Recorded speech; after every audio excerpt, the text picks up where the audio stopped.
Hello, my name is Jan, also known as Sydney Plant Guy. With close to 1 million online followers, eager to hear what Jan Gettmann has to say about growing indoor tropical climbers, I thought I'd drop round and see just how this interest has captured a worldwide audience.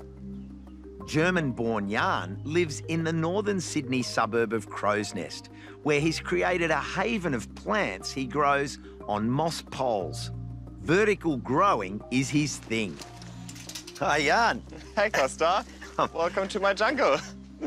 Great to meet you, Jan. I can't wait to see the stars of the show. For sure, they're all inside. So, where did your passion begin? Yeah, it started 5 years ago, and as a renter, I figured I can't really do much about my apartment to improve on it apart from furniture and art. But I can't hang anything on the walls. So I thought plants was a really good way to bring nature inside, but also to just create a really nice atmosphere. So you now have your own online channel. How did that evolve? Yeah, I mean, I was really heavily influenced by social media, and I learned a lot about my hobby from social media. So I thought it was just fair to give back and share my journey on there and inspire other people to maybe also discover plants for themselves. I would actually say that content creation takes up about 75% of my plant hobby at this stage. The actual plant maintenance is just a small aspect of what I do. I was able to quit my corporate job and actually grow plants full-time. Well, should I show you what I grow inside? Oh, yeah, Go on.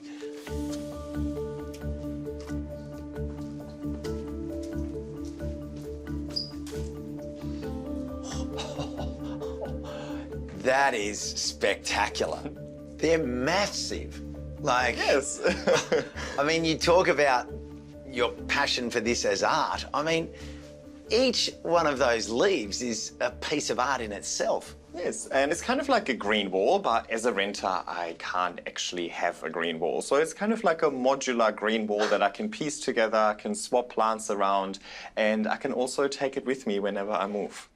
You know, the interesting thing when you look at it, you've got literally floor to ceiling, but the footprint on the floorboards is really small pots. Yes, I want to have as many plants as possible, and as a renter, space is precious. So I grow them in really small pots, but I grow them on poles, and the poles act as a vertical extension of the pot. So they're actually doubling the volume of root mass that the plant can produce. Really, any growing medium could work. Yeah, like coconut coir, coconut chip, and even orchid bark. Yeah, exactly. You just want it to be a growing medium so that the plant can actually grow the roots into it. So who are these different family members? Yes, I have a specific taste. I like philodendron, I like the velvet texture of them, and I like veining. So over here we have mainly climbing philodendron. In general, most of the plants I grow are within the aroid family. They make a great houseplant. These plants would be about 3 to 4 years old, but all of the plants that I get start off really small. It's just more cost effective, and I actually enjoy the process of growing them up and seeing them mature. So I converted this little cabinet over here into like a little indoor greenhouse, and all of my smaller plants live in there. When they're smaller, they're a bit more vulnerable, so I want to make sure that they get the optimal conditions to grow up as fast as possible. So what are some of the plants that you're growing up at the moment? Yeah, still all aroids. I really like my aroids. So in there I've got a few Anthuriums, I've got a few philodendron, for example, a philodendron melanochrysum. I've got a philodendron rugosum, also called pigskin, has a really nice texture. Just some smaller plants here and there that I think would have great potential in growing up eventually. Jan, I notice that you've got the plants all clustered in little islands. Is that predominantly about the light? Yes, precisely. Light will always set the growth potential, so I'm choosing corners of my apartment that I feel like offer the plants good enough light to actually grow them to maturity. What other aspects are you working on? Yeah, we can generalize it and say conditions set the growth potential. So, I mean, light, temperature, humidity, as well as airflow. Now, living in Sydney, I'm pretty lucky. The temperatures are usually fine, and those few cold months during winter, I'm heating my house anyway. So it doesn't really drop below 20 degrees, which serves these tropical aeroids really well. I also live quite close to the ocean, so naturally humidity is high, approximately 60%, which again suits them really well.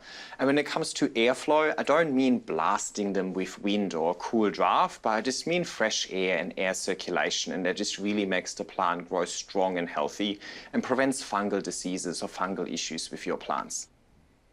So how do you water and feed them?